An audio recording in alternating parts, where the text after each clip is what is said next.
Hey guys, Milani here.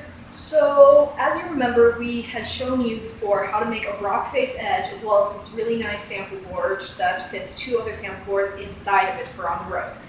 This was the video where we chiseled an actual stone to compare what it looks like, then we tried to replicate that on our sample board. We grinded details, sanded it out, and textured with Bondo to give a realistic chiseled stone look that we will turn into a classic marble finish today. This is part 2 of that video where we actually went and coated over that rock face edge and created this beautiful Carrara Marble sample board. We'll be teaching you how to do that in this video.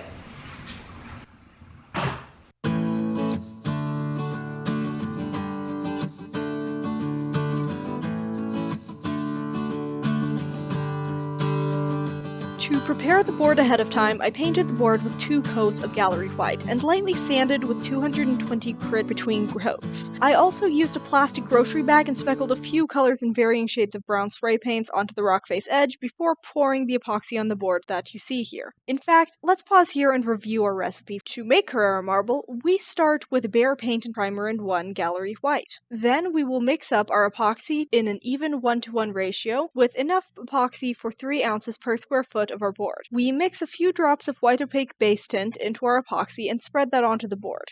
For our marble effect, I meant to use black gloss Rust-Oleum spray paint, but I accidentally put the wrong caps back on, so when I thought I grabbed black, I was really using hammered dark bronze in the video, which came out so great I now use it in my Carrara pattern. And once everything has set up, I go back over it with a white marble spray crackle effect. Here I'm mixing with the trowel. I start by mixing the epoxy in a bucket with a drill and a mixing paddle, and this just gives me a second level of mixing the parts together. We trowel then to the edges evenly all over the board.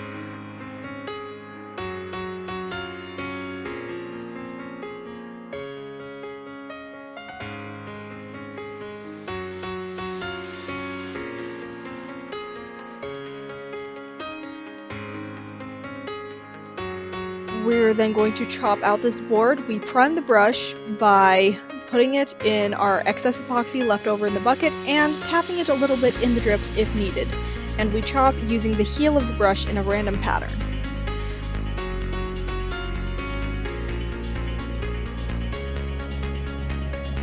I brush out the edges also using long horizontal strokes.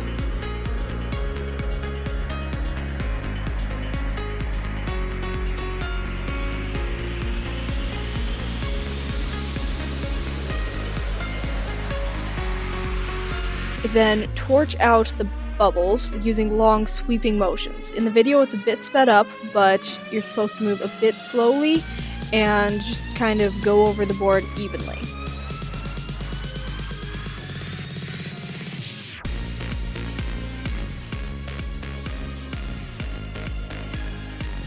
Then what we're going to do is I spray the paint on the drop cloth and chop the paint into the board. The first strokes are going to be the darkest, and you place where you want the spots to be dark.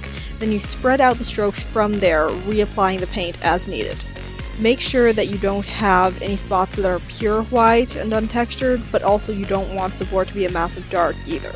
Try to balance the two out. You're also going to want to make sure that the dark isn't just standing on its own in the board. You're going to chop that in and then chop a bunch of lighter grayish areas going out from that area around it, so that way it looks more evenly in there, as you can see that I do here.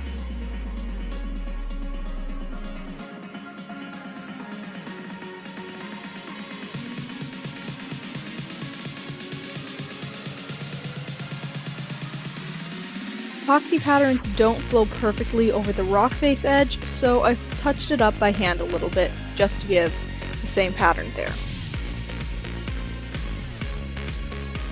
I then went over it with a heat gun and used the hot air to move the effects in whichever way seemed natural and to soften out any brush strokes that might seem fake.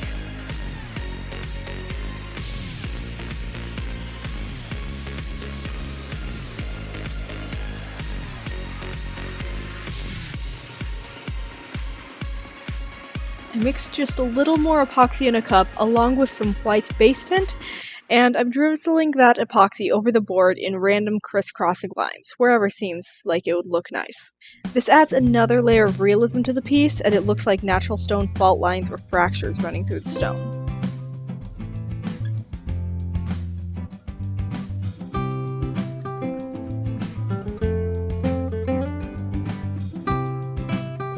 To make the vein, I start by running a little white epoxy here, where I want to have the vein, then I spray paint some paint off to the side, and using my stick, I drag that paint through the vein. Here you can see those steps with this overhead shot. I will add a few different colors back across that vein, some brown and some white.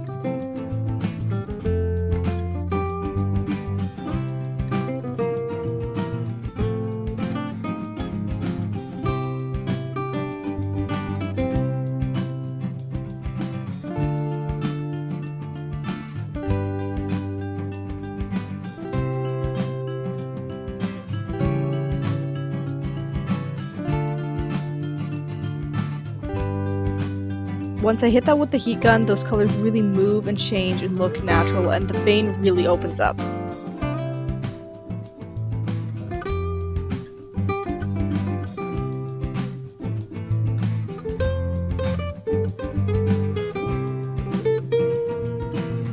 Since I liked how that look was coming out, I dragged just a little more white back through it and let it further spread.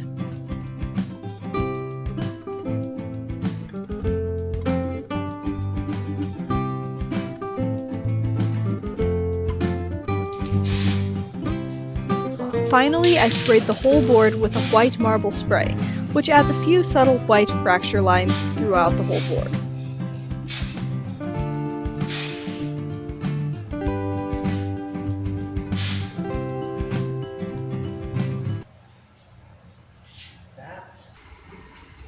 Well, this one was a blast to make.